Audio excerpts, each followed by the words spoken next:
Welcome back to our channel. Now we are discussing an IPO offer structure and IPO procedure.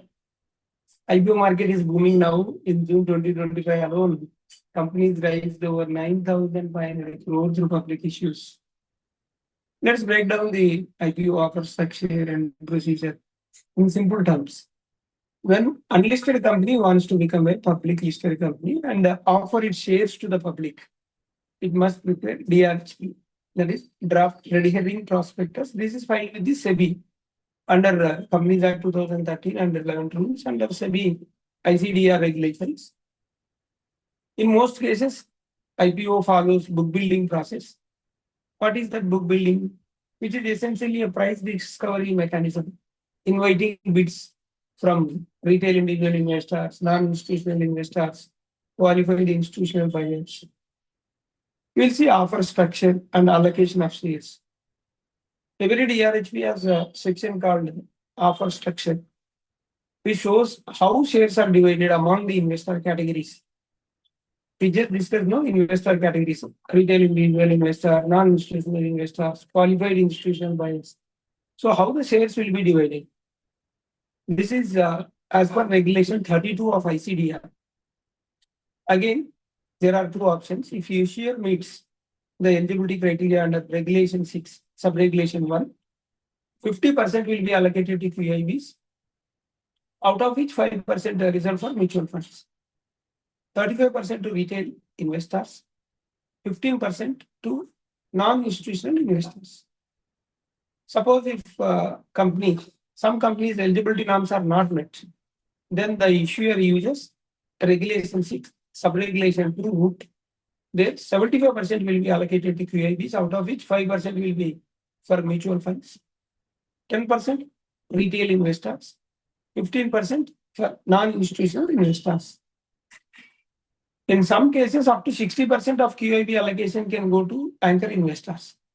Anchor investors, large institutional players investing 10 crore or more. So non-institutional investors now further split into two subcategories. Non-institutional investors, applications between 2 lakh to 10 lakh and above 10 lakh. These two are again subcategories in non-institutional investors. We'll see public shareholding norms.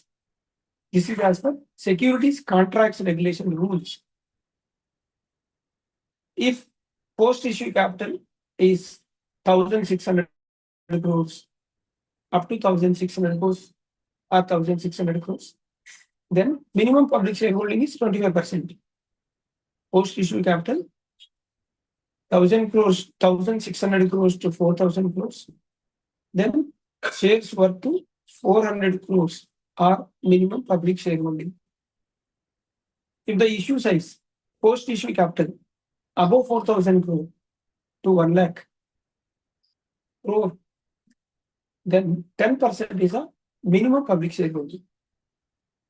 If the post-issue capital size above 1 lakh crore, then the minimum public shareholding 5% or 5,000 crore, whichever is higher.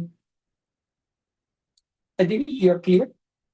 Post-issue capital 1,600 crores or up to 1,600 crores, 25% is a minimum public shareholding.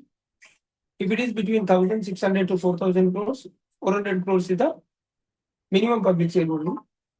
4,000 crores to 1 lakh crores, then 10% is a minimum public shareholding. Above 1 lakh crore post-issue capital, then minimum public shareholding is 5% or 5,000 crore, whichever is high. We'll see offer procedure, how it IPO happens, timelines. Allotment shall be completed within T+3 days. Shares are issued only in demat form. Application process, as you all know, ASBA. Application supported by blocked account. Application supported by blocked amount. So ASBA blocks your bid amount in your bank account until allotment. And UPI process. Retail investors can apply via UPI for bids up to 5 lakh. UPI will take. Anchor investor must pay in full upfront amount. Special situations, transfer of pre-offer shares under frozen ISINs can be done to register assistance, company assistance. Restrictions, QIBs, non-institutional investors cannot withdraw or reduce bids after submission. So before submission only, they have to take care. Retail investor can revise or withdraw until closing. We'll see the role of intermediaries, book running lead managers, BRLMs, and syndicate members can't buy shares in the offer except for underwriting obligations. Their associates can bid in QIB and NII categories, but not in anchor investor portion. Investor categories eligible to bid. What are the investor categories? They can eligible to bid. IPO bidding process is open to mutual funds, SCSBs, HUFs, banks, NRIs, insurance companies, FPIs, anchor investors, pension or provident funds, pension funds and provident funds, LLPs, systemically important NBFCs, SEBI registered AIFs, VCFs, FECIs. These are all investor categories which are eligible for bidding. And we'll talk about the advertisement and compliances. Pre-offer and allotment advertisement must be as per Section 30 of Companies Act and SEBI ICDR formats. Impersonation in IPO applications is a criminal offense with imprisonment from 6 months to 10 years with a fine up to 3 times of the fraud amount. So this is a caution. So use of issue proceeds, IPO proceeds, funds going to the separate bank account as per Section 40, subsection 3 of Companies Act.